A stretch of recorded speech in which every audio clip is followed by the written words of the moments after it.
Tapi kalau kita punya akal, punya kolbu, nggak pantas sholawat minta onta, sholawat minta Avanza ya, sholawat minta. Sekarang yang lagi tren apa nih? Roksa Bu ya, roksa.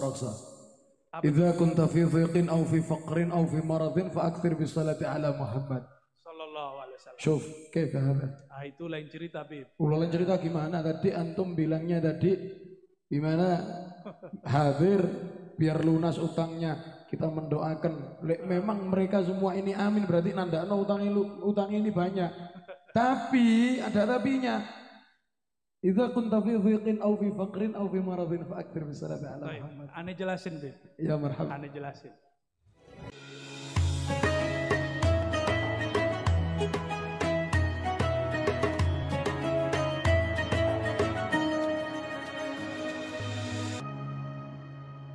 Assalamualaikum warahmatullahi wabarakatuh. Alhamdulillahilladzi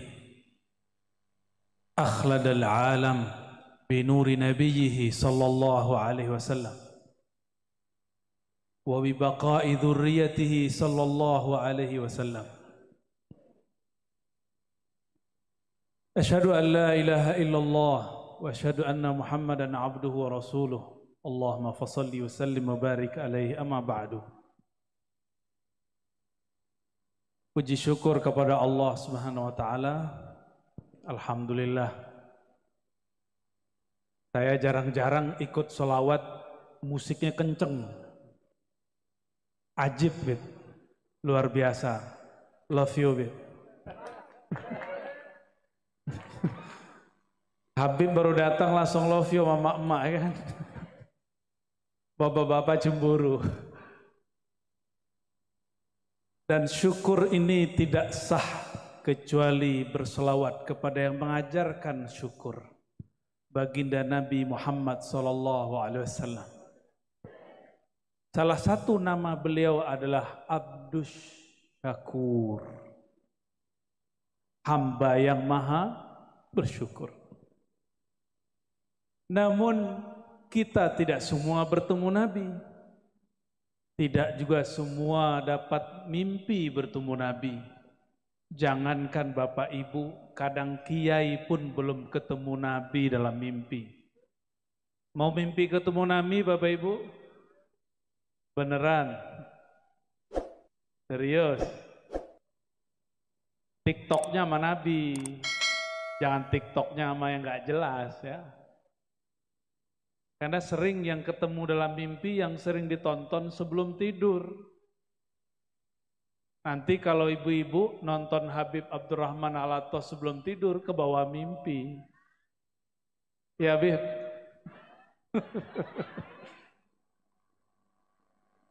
Calon mantu keberapa? Ada kiai iseng. Baik. Waduh, rame toh ya. Karena kita tidak bertemu Rasulullah Sallallahu Alaihi Wasallam. Alhamdulillah kita bertemu orang yang ilmunya bersambung kepada Rasulullah Sallallahu Alaihi Wasallam. Maka takzim saya kepada semua para kiai, semua para masyaikh, ketua MUI, imam-imam masjid, guru-guru ngaji, muallim-muallim di pesantren, dan semua yang menghidupkan sunnah Nabi Sallallahu Alaihi Wasallam. Mohon izin, mohon ridhonya saya duduk dan menjelaskan tentang Nabi Muhammad Sallallahu Alaihi Wasallam. Nabi mengatakan tuba liman ro'ani, udah menjadi syair. Itu hadis Nabi. Al-Jami'us betul, ditulis oleh Imam Suyuti dan hadisnya sahih. Sungguh beruntung siapa yang memandang kepadaku. Tapi yang tidak memandang Nabi, Nabi ulang itu 3 kali, di hadisnya ada yang 7 kali. Maka beruntung yang memandang orang yang pernah memandang aku. Yang memandang Rasul namanya sahabat. Di akhir zaman, yang ruhaninya memandang ruhaniah Rasulullah disebut ikhwan. Rasulullah mengabarkan nanti di akhir zaman akan muncul ikhwani. Itu ruhnya memandang ruhannya Rasulullah sallallahu alaihi wasallam. Abu Jahal ketemu Rasul atau ketemu Muhammad bin Abdullah? Abu Lahab melihat Muhammad bin Abdullah enggak? Lihat, tapi dia tidak lihat Muhammad Nabiullah. Dia tidak lihat Muhammad Rasulullah sallallahu alaihi wasallam. Maka kalau mandang kiai, mandang ustadz, jangan lihat mukanya, muka orang Jawa. Bukan itu yang dilihat, lihat ruhnya. Ruhaniyahnya bersambung kepada Rasulullah sallallahu alaihi wasallam. Maka Nabi ketika mengatakan beruntung yang memandang aku atau yang memandang orang memandangku atau yang memandang orang yang memandang setelah itu terus sampai akhir zaman. Maka selama masih ada orang yang berguru tentang Nabi Muhammad dan yang paling pasti zuriat Nabi Muhammad sallallahu alaihi wasallam. Zuriat artinya apa zuriat? Keturunan. Kalau keturunan berarti bapaknya keturunan Rasulullah sallallahu alaihi wasallam. Minimal dia lihat emaknya, lihat bapaknya, lihat kakeknya. Maka kata tuba, tuba itu salah satu pohon keberkahan di surga.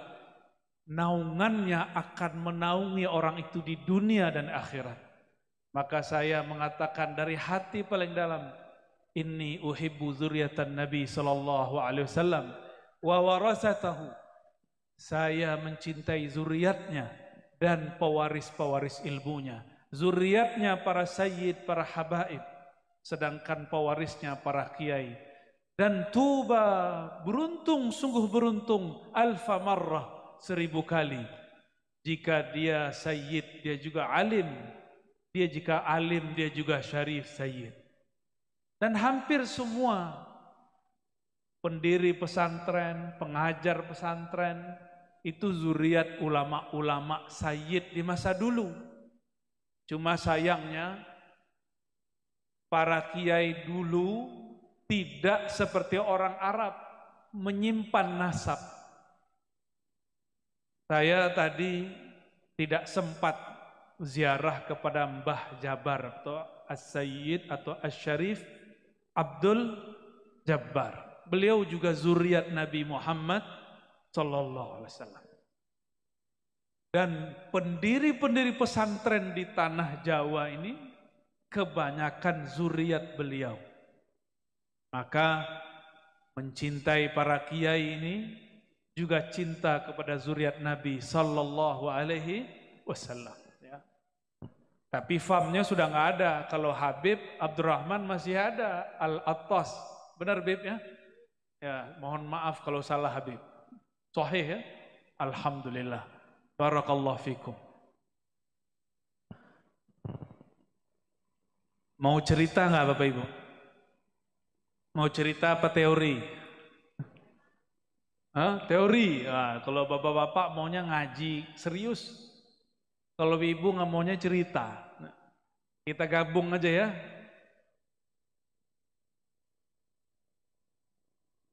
Satu kali Sayyid Abdullah ini nama lainnya Az-Zabihan, Az-Zabih As-Sani lebih tepatnya.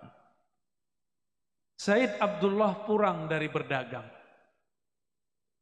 Sampailah di kota Mekah. Ternyata di sekitar kota Mekah saat itu banyak orang Yahudi, baik kaum perempuan ataupun laki-laki. Dan semuanya mereka ini hafal kitab Taurat.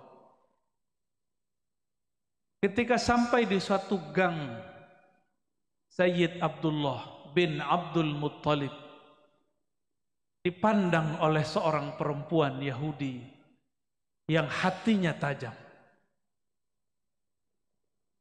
Apa kata si perempuan ini? Wahai hamba Allah, masuklah ke rumahku. nikahi aku. Mau nggak digituin, Mas? Mau digituin? Jadi Said Abdurrahman, Habib Abdurrahman jalan nih, tahu-tahu ditarik masuk rumah, Beb kawin yuk gitu. Kan gawat itu. Tapi jamaahnya Habib mau katanya. Mau ya? Sayyid Abdullah bin Abdul Muttalib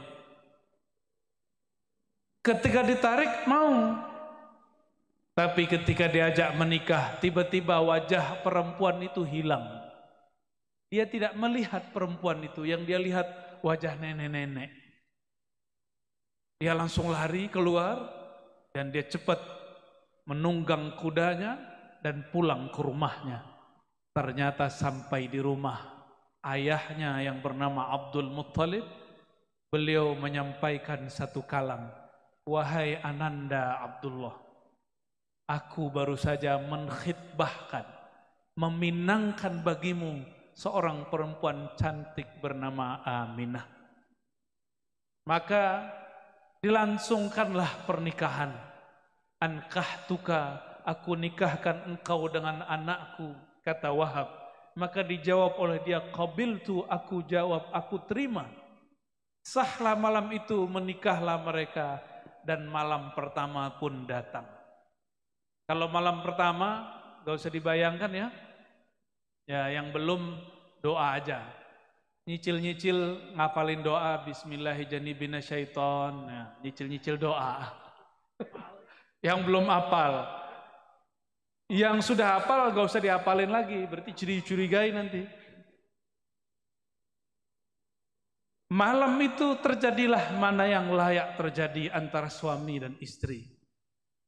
Maka berhubunganlah secara sah Sayyid Abdullah dan Sayyidah Aminah. Di malam itulah berpindah. Ternyata Sayyid Abdullah di wajahnya ada nur. Cahaya itu membuat Abdullah menjadi laki-laki yang paling viral di zamannya. Paling terkenal di masanya. Tapi malam itu nurnya berpindah kepada Sayyidatuna Aminah. Besok agak kesiangan bangun Sayyid Abdullah. Abdullah kemudian kepikiran, kemarin ada yang ngajak nikah, kayaknya enak juga nih nikah. Maka dia jalan-jalan lagi lah ke gang yang kemarin dia diajak nikah oleh si perempuan Yahudi. Maka bertemulah dia dengan perempuan itu. Sekarang Said Abdullah yang ngajak nikah. Apa kata si perempuan? Ya Abdullah, qad zahaba anka an-nur. Wahai Abdullah, di wajahmu sudah tidak ada cahaya yang kemarin aku lihat. Ternyata nurnya telah pindah kepada Sayyidah Aminah. Jadi bapak-bapak yang sudah menikah ini nurnya udah pindah semua ini. Pak Wabu punya nur gak? Udah pindah ya? Bapak Ibu yang melakukan Allah, malam itu juga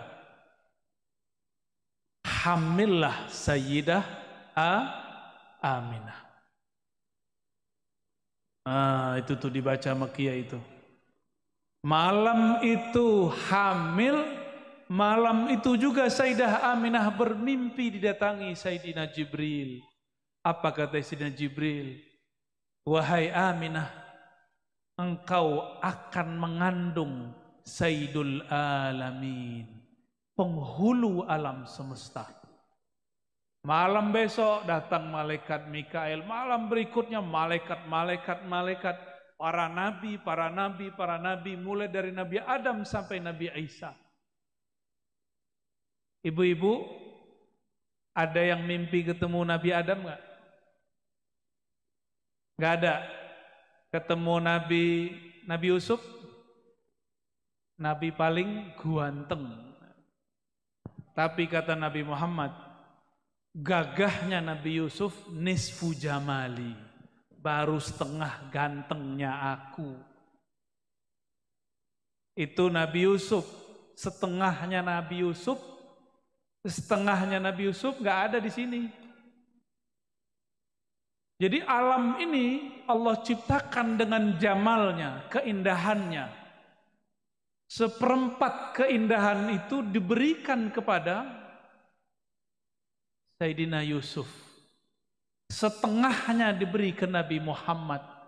Dan seperempatnya lagi dibagi-bagi. Dari awal penciptaan alam semesta dibagikan ke bukit, ke gunung, ke bintang, ke wajah ibu-ibu ini ya. Ke mas-mas ini. Berarti kita ini 0,000000000 sekian ya. Itu yang kita rindu-rindu itu Pak ya. Aku kangen ya. Kangen wajahmu ya. Ngelihat wajah aja itu cuma 0,000 sekian persen.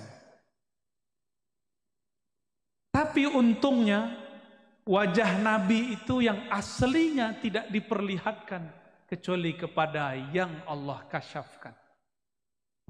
Nah, kembali kepada Sayyidah Aminah. Kalau ada orang mimpi ketemu Nabi, itu orang soleh bukan? Hatinya bening enggak? Tapi kok ada ya orang sekarang ngajarin orang tua Nabi musyrik. Pernah dengar nggak? Pernah dengar? Coba buka di YouTube, ntar ketemu orang tua Nabi di neraka. Ketemu ntar. Itu yang ngomong begitu, ketemu Rasulullah nggak pernah. Mimpi Nabi nggak pernah. Mimpi Sayyidina Jibril nggak pernah. Mimpi basah sering. Orang kayak gini berani mengatakan orang tua Nabi musyrik. Kalau musyrik masuk neraka enggak? Maksud saya apa? Kalau ada orang mengajarkan orang tua Nabi musyrik masuk neraka, ini orang enggak kenal siapa Nabi Muhammad sallallahu alaihi. Tadi dibacakan khairul maulud, ya khairal maulud. Wahai zat yang sebaik-baik dilahirkan di muka bumi. Dan yang melahirkannya adalah ibu yang terbaik di alam semesta. Bidannya ibu siapa bu? Waktu lahirin anak? Bidannya ini nih. Bidan fulanah gitu ya. Tapi Sayyiduna Muhammad sallallahu alaihi wasallam ketika lahir yang nyambutnya bidannya Sayyidatuna Asiyah dan Maryam. Kira-kira kalau begini ini orang mulia enggak yang melahirkannya? Nah, jadi kita ini sering fokus hanya kepada cerita lahirnya, tapi kurang memperhatikan siapa yang melahirkan. Maka boleh kami sampaikan, Sayyidatuna Aminah awwalu waliyah fil alam, ya, minal ummah al-Muhammadiyah. Di alam semesta, di kalangan umat Nabi Muhammad, wali perempuan pertama adalah ibunya sendiri, Sayyidah Khadijah, Sayyidah Aminah ya. Baik. Sedangkan Khadijah istrinya, istri yang walaupun berondong, tahu berondong Bapak Ibu? Ya, ini ada rahasianya kenapa Nabi berondong. Beliau ini lahir, ayahnya sudah meninggal. Umur 6 tahun, ibundanya sudah wafat. Umur 25, dilamar orang 40, cocok. Karena sudah lama tidak merasakan perhatian keibuan seorang wanita. Makanya ini rahasianya banyak. Dan semua anak Rasulullah SAW, kecuali Sayyiduna Ibrahim, itu adalah anak dari Sayyidah Khadijah. Kalau Ibrahim baru Maria Al-Qibtiyah. Jadi Habib Abdurrahman ini kalau nasab menjadi cek ke atas itu masih ketemu sama Sayyidah Khadijah Al-Qub. Tapi kalau nasab kita gimana Kiai? Temu nggak di atas? Wallahu a'lam bishawab. Wallahu a'lam bishawab. Inilah karomahnya para zuriat Nabi, mukjizatnya Rasulullah dua yang paling kekal di alam semesta. Satu Quran, satu zuriatnya. Maka tidak ada masa kecuali di situ ada orang yang megang Quran, itu ulama, satu megang nasab Rasulullah sallallahu alaihi. Kalau masih ada dua ini, kiamat Allah tunda. Jadi insya Allah kiamat dekat atau masih jauh? Enggak juga ya. BBM jadi naik. Sayyidah Aminah, malangnya seorang istri, baru 3-4 bulan, bahkan di riwayat lain 2 bulan hamil. Suaminya berangkat pergi berdagang, ternyata sakit di tengah jalan. Tidaklah pulang kecuali namanya dan kabar berita, inna lillahi wa inna ilaihi raji'un. Kira-kira sedih gak ibu?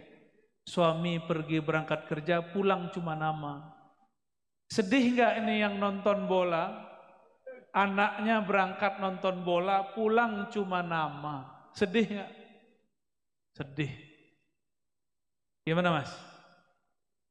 Anak kita, adik kita pergi nonton bola, pulang cuma nama. Sedih gak?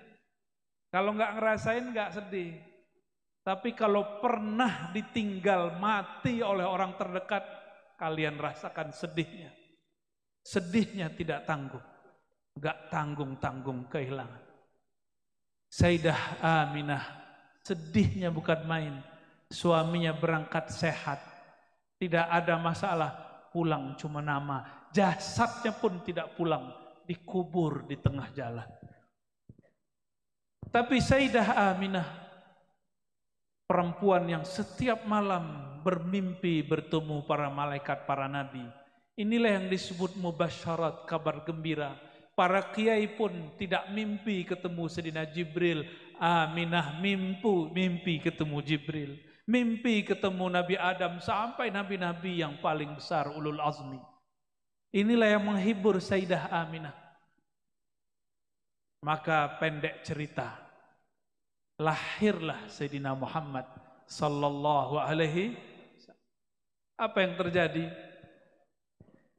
Dalam hadis Imam Ahmad, Imam Darimi, dan Imam Al-Hakim, Imam Tabrani, imam-imam yang lain disebutkan, Nabi Muhammad SAW mengatakan, laqad ra'at ummi nuran.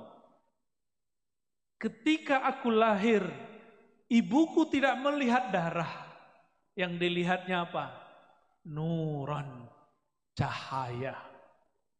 Maka Nabi Muhammad SAW, salah satu namanya adalah An-Nur. Inilah yang disebut di dalam surat An-Nur ayat 35. Allahu nurus samawati wal ard. Allah lah cahaya, sumber cahaya langit dan bumi. Masalu nurihi, nur yang kedua kata Imam Qadiyat, dinukil daripada imam-imam tabi'in dan sahabat. Nur yang kedua, Nur Muhammad sallallahu alaihi. Tapi hari ini muncul ustadz-ustadz gadungan. Apa kata dia? Nur Muhammad gak ada. Gak ada kajian Nur Muhammad, bid'ah. Mau ditangkap nih Kiai. Itu yang dibaca oleh Habib setiap malam, itu syair menyebutkan Nabi Muhammad itu Nur Muhammad sallallahu alaihi wasallam. Kok saya berani nyebut gadungan? Ini kan kasar sekali. Loh, mereka lebih kasar kok. Orang tua Nabi disebut musyrik, Nur Muhammad disebut bid'ah. Di negara seberang, jiran, ada seorang ustadz bilang apa? Nur Muhammad itu ajaran Majusi. Pernah dengar nggak? Majusi apa? Nyembah apa Majusi? Nyembah api. Itu Jahilun bin Murakkabin. Udah jahil murakkab.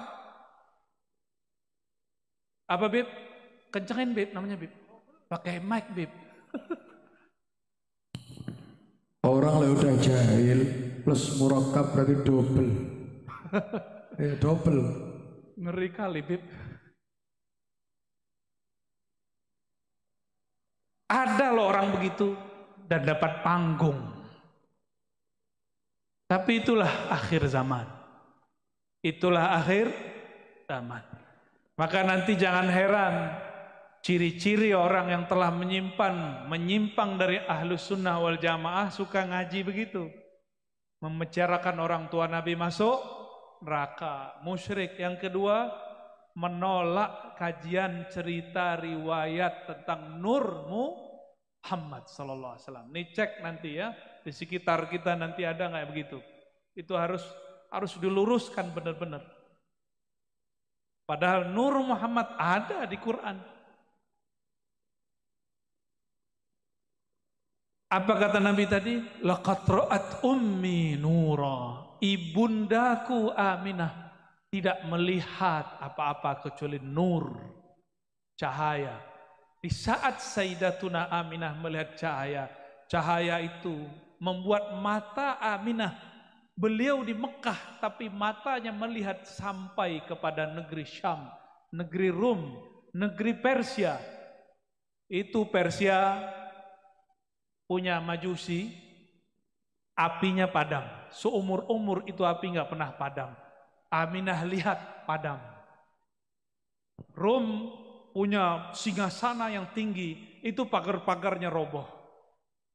Sayyidah Aminah nggak punya YouTube, nggak punya Facebook, nggak punya TikTok, nggak punya TV, tapi bisa lihat. Itu pakai apa ngelihatnya? Pakai Nur Muhammad sallallahu alaihi wasallam.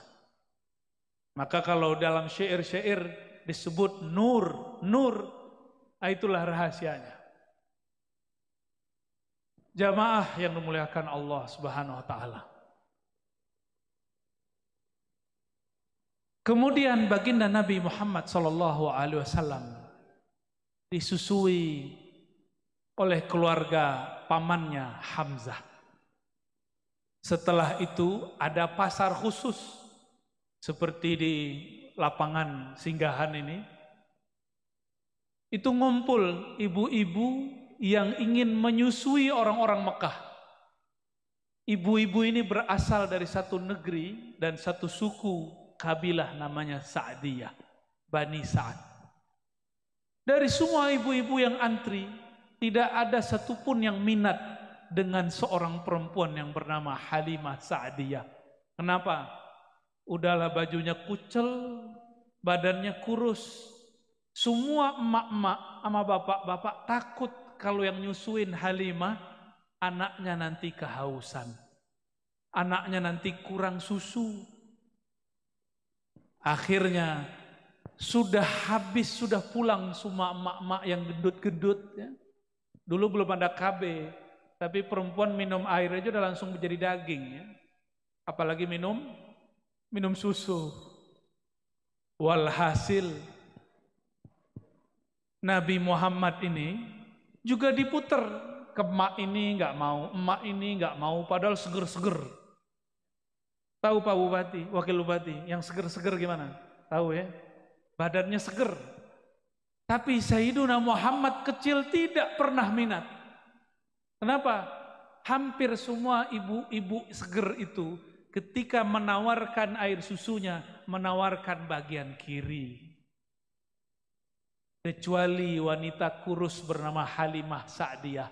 Yang pertama dia kasih bagian kanan. Maka bayi yang bernama Muhammad bin Abdullah langsung mau.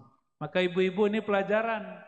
Walaupun nanti bayi kita, bayi ibu-ibu bukan bayi saya maksudnya ya. Bayinya ibu-ibu itu mau nyusu kiri, tapi mulailah dari yang kanan. Ini namanya tafaulan, tabarukan dengan asar Nabi Muhammad sallallahu alaihi wasallam. Ada yang protes ke saya. Loh, kan itu Nabi Muhammad belum jadi rasul. Belum boleh diikuti. Lah itu suka-suka dia. Bagi kita Nabi Muhammad diikuti mulai dari lahir sampai beliau wafat. Ya. Lalu dibawalah oleh Halimah Sa'diyah. Itu Halimah Sa'diyah punya onta, ontanya pun kurus. Sedangkan mak-mak tadi yang udah pulang, badannya gendut, ontanya juga gendut. Onta kurus sama onta gendut, kalau jalan duluan mana? Di atas onta yang gendut itu, ibu-ibunya seger, binti gendut. Kira-kira ontanya kena beban nggak? Maka secara rasio logika, Halimah Sa'diyah duluan nyampe ke kampungnya, masuk akal. Ya, tapi bukan itu. Bukan itu. Ini kita loncat sedikit ke bab Isra Mi'raj. Ketika Nabi Muhammad SAW didatangi Sayyidina Jibril dan Mikail bersama buruk. Buruk ini waktu dinaikin Nabi Muhammad SAW, buruknya kayak gelisah. Gelisah, ini siapa nih? Binatangnya, binatang surga ini nggak nyaman dengan orang baru. Akhirnya ditegur oleh Sayyidina Jibril. Buruk, tidak ada makhluk di alam semesta ini yang menunggangimu lebih mulia daripada yang engkau ada sekarang di bawahnya. Yang sekarang menunggangimu yaitu Muhammad Rasulullah sallallahu alaihi wasallam. Maka kalau kita kembali ke yang tadi, itu onta ngerti siapa yang sedang digendong oleh Sayyidah Halimah Sa'diyah. Itu adalah Muhammad Rasulullah sallallahu alaihi wasallam. Ya, Muhammad kecil, Sayyiduna Muhammad. Lalu disebutkan dalam semua kitab maulid, dalam semua riwayat Nabi Muhammad SAW, ketika beliau sampai di Bani Sa'diyah, Halimah Sa'diyah punya ternak, ternaknya nggak pernah bagus. Semenjak Nabi Muhammad nginjak-nginjak kakinya di situ, ternaknya jadi bagus. Susu dombanya, kambingnya jadi ramai. Pendek cerita, beliau kemudian menjadi anak-anak berumur 5 tahun. Ternyata Halimah punya anak seumuran Nabi Muhammad sallallahu alaihi wasallam. Main-main di suatu padang rumput. Jangan bayangkan padang rumputnya seperti di Mulia Agung, benar namanya kampungnya. Mulia Agung, di sini rumput, masya Allah, masih keren lah, masih banyak lah. Di sono jangan dibayangkan padang rumput seperti di sini. Padang rumputnya dikit-dikit. Kemarin Pak Wabub Haji, lihat nggak rumputnya dikit? Dikit sekali. Di sela-sela batu. Nabi Muhammad main petak umpet lah kira-kira sama saudara susunya. Tiba-tiba muncul ada makhluk bersayap, 2 makhluk terbang dari langit, mendarat. Kira-kira kalau itu terjadi di kita, kabur nggak? Maka jangan minta-minta ada malaikat turun. Muncul nongol, kabur kita. Melihat seperti itu, Nabi Muhammad kecil tidak kabur. Malaikat yang bersayap itu malaikat Jibril dan Mikail. Kata malaikat Mikail, bahasa Arabnya nih, huwa. Apa arti huwa? Huwa artinya apa? Apa arti huwa? Diakah yang disebut-sebut di langit itu? Diakah yang digosipin di langit itu? Jadi Nabi Muhammad ternyata namanya sudah viral di langit, orangnya belum nongol. Itulah yang beliau sebutkan dalam hadis yang sahih, ana awwalul anbiya'i fil khalqi wa akhiruhum fil ba'thi. Aku nabi pertama di alam semesta, di kalangan makhluk, tapi terakhir diutus. Ini yang banyak kiai aswaja sebagian gak faham. Dikira Nabi Muhammad baru jadi nabi umur 40. Gak bisa membedakan antara bi'tsah dengan nubuwah. Kalau nubuwah sebelum alam ini dicipta, yang pertama dicipta nur Nabi Muhammad SAW. Ini yang disebut nubuwah. Sedangkan bi'tsah umur 40 tahun, beda. Ya. Jadi nanti ada orang-orang bilang Nabi Muhammad belum jadi Nabi 40, itu ajaran sesat. Itu ajaran sesat, ya, hati-hati. Karena nanti bakal muncul lagi yang ngomong Nabi Muhammad belum rahmatan lil alamin sampai umur 40. Ada yang ngomong begitu ntar. Ntar muncul lagi ada yang ngomong Nabi Muhammad belum bawa rahmat sampai bangun khilafah. Nah, ntar macam-macam tuh. Itu semua ajaran menyimpang dari ajaran Ahlus Sunnah wal Jamaah. Nabi Muhammad sebelum diutus, sebelum dilahirkan, beliau sudah jadi nabi dan sudah bawa rahmat.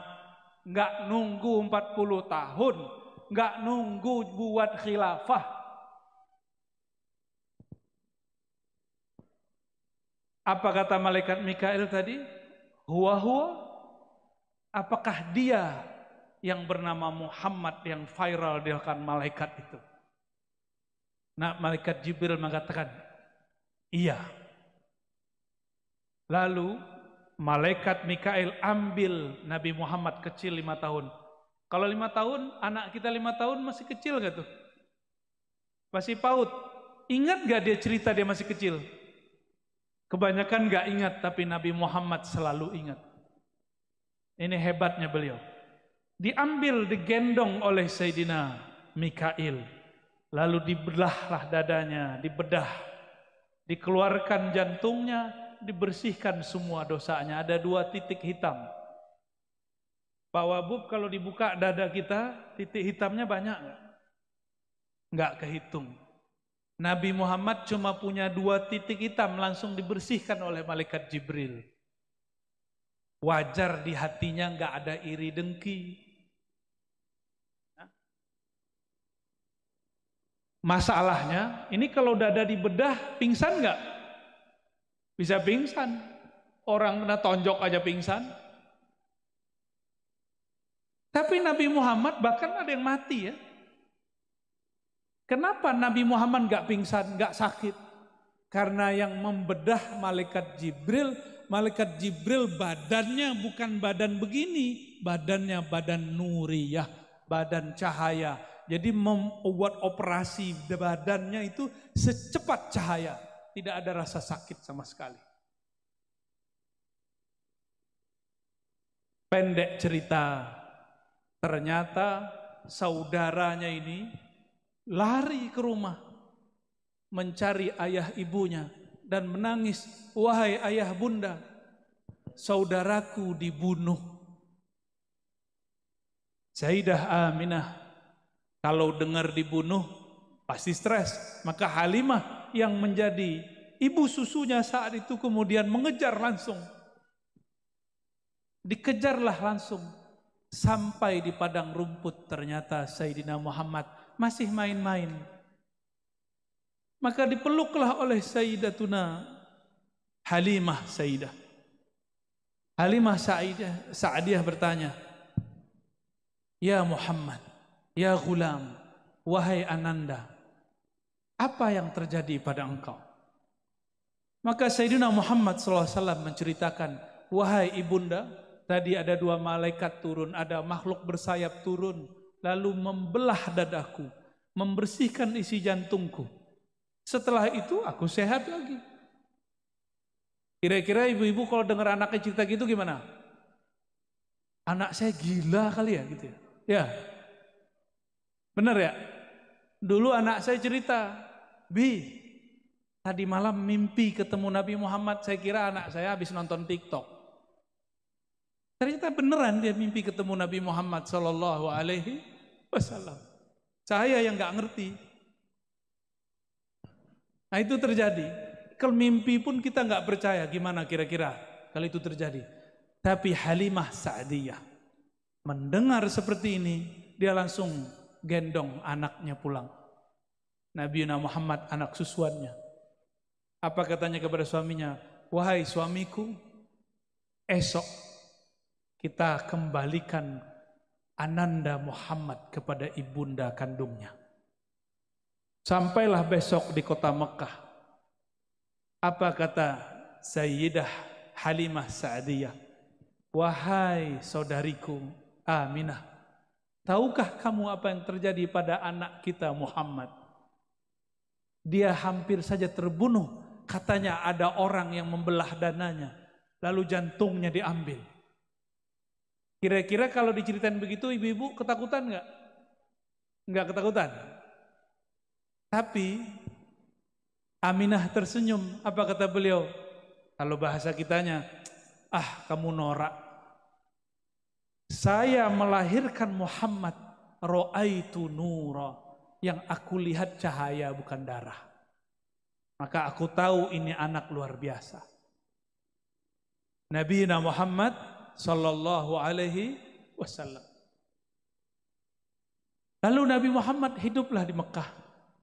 Ini enggak mungkin saya ceritakan semua, saya ceritakan satu saja yang paling luar biasa. Sebelum nanti sholawat ditambah. Nabi Muhammad sallallahu alaihi wasallam mengatakan, ketika aku melewati pohon-pohon, melewati bukit-bukit, gunung-gunung, bebatuan, ma marartu bi syajarin wala hajarin illa wa yusallimu alaihi. Tidaklah aku melewati pohon dan gunung bebatuan kecuali pohon itu ngucapin salam kepadaku. Nih coba nih bapak-bapak, ibu-ibu atau kiai lah ya. Pak Kiai, kalau pulang ntar pohonnya diluk gimana Pak Kiai? Assalamualaikum Pak Kiai. Lari itu Pak Kiai itu. Padahal beliau umurnya sudah seumuran Rasulullah ini. 60 Pak Kiai? 60. Itu pohon kalau diluk ngomong, Assalamualaikum Pak Kiai. Lari beliau. Kalau Habib gimana Habib? Lewat di bukit, ini kan Tuban ini banyak bukit bebatuan. Terus batunya diluk, manggil, Assalamualaikum Habib. Kira-kira gimana Habib? Kalau gunung kembar ya tak rangkul pisan mbek anak.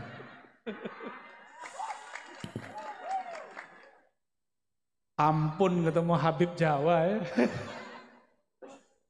Ya, Habib Betawi lain, Habib Palembang lain. Kalau Habib Jawa, Masya Allah. Barakallah Habib.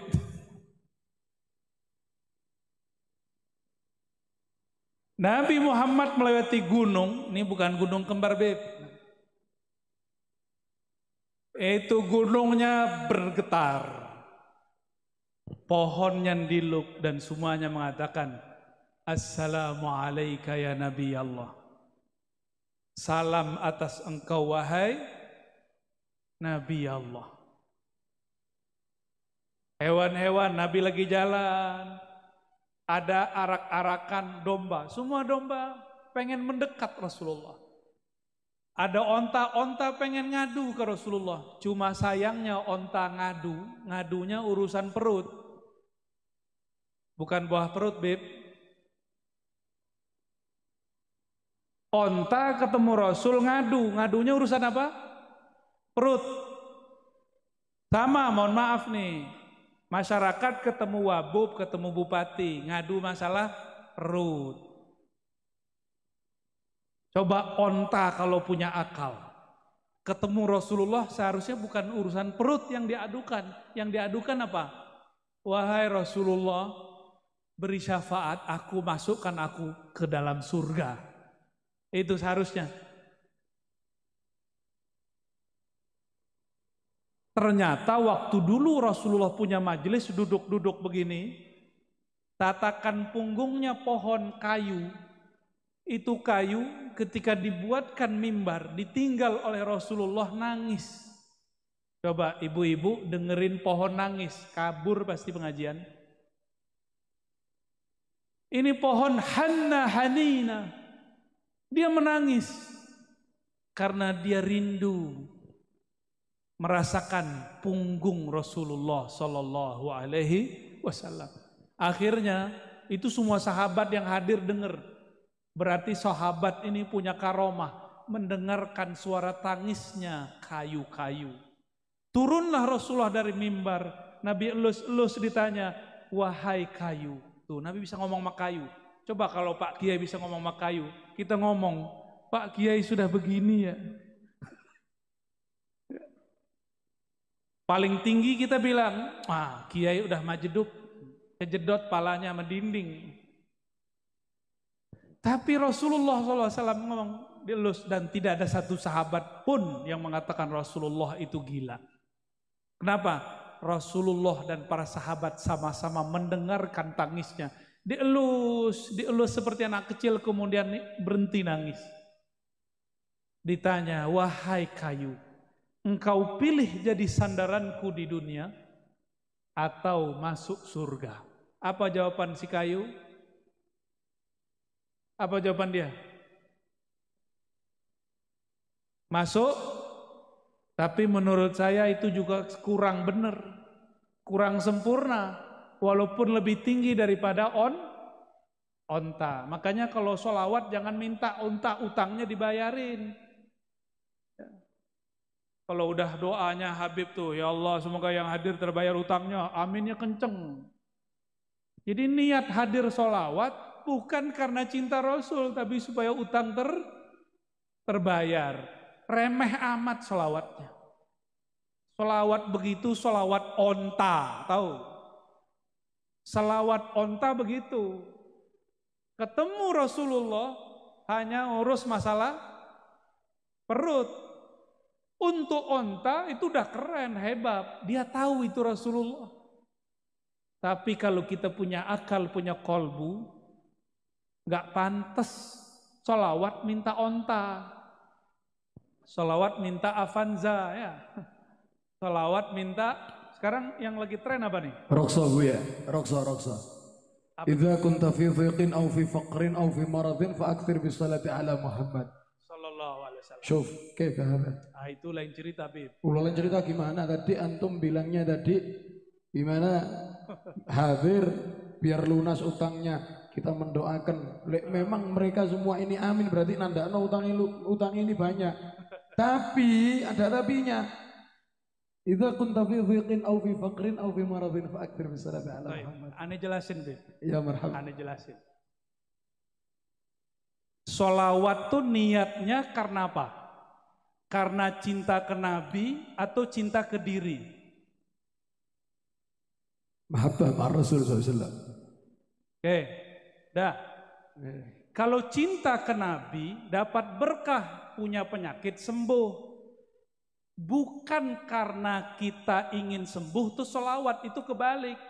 Orang seperti ini di dunia dapat syafaat, tapi di akhirat belum tentu. Nanti ketika datang di hari kiamat nanya, wahai Rasulullah syafaati saya, Nabi nanti jawab, kan sudah dibalas di dunia, utangmu lunas kan?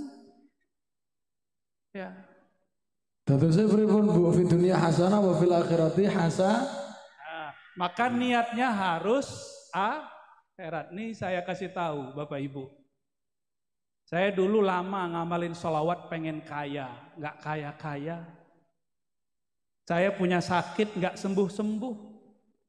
Tahu-tahu ditegur sama guru saya, seorang sayyid, seorang mursyid juga. Apa kata beliau? Kamu sholawat niatnya apa? Mau kaya, kiai? Norak. Loh kenapa? Kalau kamu niat mau kaya, kaya itu di dunia. Tapi kalau kamu niat sholawat untuk akhirat, dunia terbawa. Maka semenjak saat itu, teringatlah saya kalam Imam Abul Hasan Syazili. Apa kata beliau? Abghadul ibad ilallah. Hamba yang paling dibenci oleh Allah. Siapa? Orang yang amila amal al-akhirah, beramal amal akhirat seperti sholawat, baca Quran, haji umroh, tapi niatnya ghardan min aghradid dunya, untuk urusan duniawi. Ini yang ngomong Imam Abul Hasan Syazili, beliau seorang syarif, zuriat Sayyidina Al-Hasan. Jadi tugas kita kalau antum Habib, antum Kiai, tugasnya mendewasakan umat. Bukan membiarkan umat sholawat untuk urusan remeh. Kita naikkan spiritual mereka yang tadinya sholawat hanya untuk urusan li izalati faqrin atau maradin, li qada'i hajatin. Sekarang kepada yang lebih tinggi. Apa yang lebih tinggi? Syafaat Nabi fid darain, syafaat Nabi di dunia plus akhirat. Jangan hanya urusan dunia. Tugas kami itu Bapak Ibu, ya. Maka saya minta ampun kepada Allah jika dulu pernah mengajarkan kalau kamu sakit sholawat itu belum selesai, masih koma, harus diteruskan. Coba lihat sholawat tibil kulub. Yang pertama kulub atau jasad. Allahumma sholli ala sayyidina Muhammad tibil kulub. Kulub dulu, baru nanti abdan, baru nanti absor. Karena kolbu urusannya akhirat, badan urusannya dunia. Akhirat dulu, ya. Nah, utang kita kepada Allah dan Rasul lebih besar. Nah, Bapak Ibu yang melakukan Allah, nah itu kalau mau naik pangkat. Tapi kalau mau kayak kemarin-kemarin nggak apa-apa. Sholawat biar bayar utang, itu ada ijazahnya boleh. Ini disebut sholatul awam, sholat orang awam. Tapi kalau sholawat al-muhibbin al-arifin, sholawat orang yang kenal Allah, kenal Rasulullah, nggak begitu. Ya, sholawatnya karena Allah layak karena Rasulullah layak disolawatin. Nih saya tanya ke Pak Bupati, Wakil Bupati. Ini contoh nih Pak Wakil, ini belum Rasul nih. Saya puji-puji lagi di majelis. Saya punya pesantren. Nih saya puji-puji ini, Wakil Bupati adil, amanah, bla bla bla bla. Dalam hati niat muji Pak Wakil Bupati supaya pesantren saya dibangun, dibantu. Berarti niatnya apa? Memuji Pak Wakil Bupati. Dunia. Bener, udah bagus, bangun pesantren kan bagus. Bagus nggak? Bagus. Tapi memuji Pak Wakil Bupati bukan karena dia terpuji. Karena saya ingin dapat sesuatu. Boleh nggak? Boleh. Tapi Pak Wakil Bupati langsung tahu. Ah, ini Kiai mulai muji ada maksud nih. Ya. Maka itu Kiai nggak bisa jadi teman ngopinya Pak Wakil Bupati. Karena dia deketin saya ada proposal setelah muji. Boleh nggak? Boleh, tapi elok nggak? Ada orang muji Pak Wakil Bupati. Dari hati nggak ada maksud apa-apa. Nah, orang ini cocok jadi teman ngopi. Nyaman nggak Pak Wakil? Nyaman. Rasulullah sama orang yang niat apapun dikasih. Tapi Rasulullah memilih khawasus sahabah. Sahabat-sahabat yang khawas, yang mulia. Itu sahabat-sahabat yang berjuang karena Rasulullah. Bukan karena dirinya. Jadi ada sholawatnya itu sholawat nafsiyah namanya. Sholawat karena dirinya. Ada yang sholawatnya karena Nabi Muhammad, sholawat Muhammadiyah. Sholawat, semua sholawat kita yang kita niatkan karena Nabi layak disolawati. Baru tuh sholawatnya benar. Oke? Ya. Barangkali itu yang boleh saya sampaikan ya. Maka kajian malam ini saya simpulkan bahwa baginda Nabi Muhammad sallallahu alaihi wasallam beliaulah khairul maulud, sebaik-baik orang yang dilahirkan. Maka ibundanya juga adalah ibu yang paling mulia yang dilahirkan. Maka dimanapun beliau menginjakkan kaki, di sana semua benda, semua tempat mengucapkan salam. Namun kita harus beda dengan mereka karena kita punya kolbu, punya akal. Bersolawatlah karena beliau layak disolawati. Insya Allah jika sakit Allah sembuhkan. Tapi jika sakitnya tidak disembuhkan, kita tetap solawat. Karena solawat kita bukan karena tersembuh daripada penyakit. Kalau utangnya tidak terlunaskan, kita tetap solawat. Karena solawat kita bukan untuk urusan duniawi. Syukur-syukur jika berkah Allah lunaskan. Begitu barangkali. Wassallallahu ala sayyidina Muhammad. Assalamualaikum warahmatullahi wabarakatuh.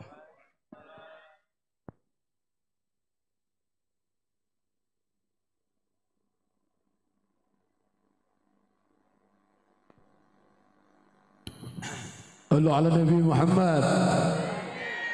Semua orang itu punya caranya masing-masing. Cara saya seperti ini, caranya Buya Razi seperti apa yang dijelaskan tadi. Namun yang berbeda itu jika kita bersama dan harmonis bersama, itu yang sangat indah. Ya. Caranya beda-beda tadi Buya Razi menjelaskan seperti itu. Kalau saya semuanya netral. Ya, ojo tenang wae iki kok. Oh, iki yo jajane yo entek wis. Kopine sakmene gedene wis. Insyaallah. Ya ala Nabi Muhammad.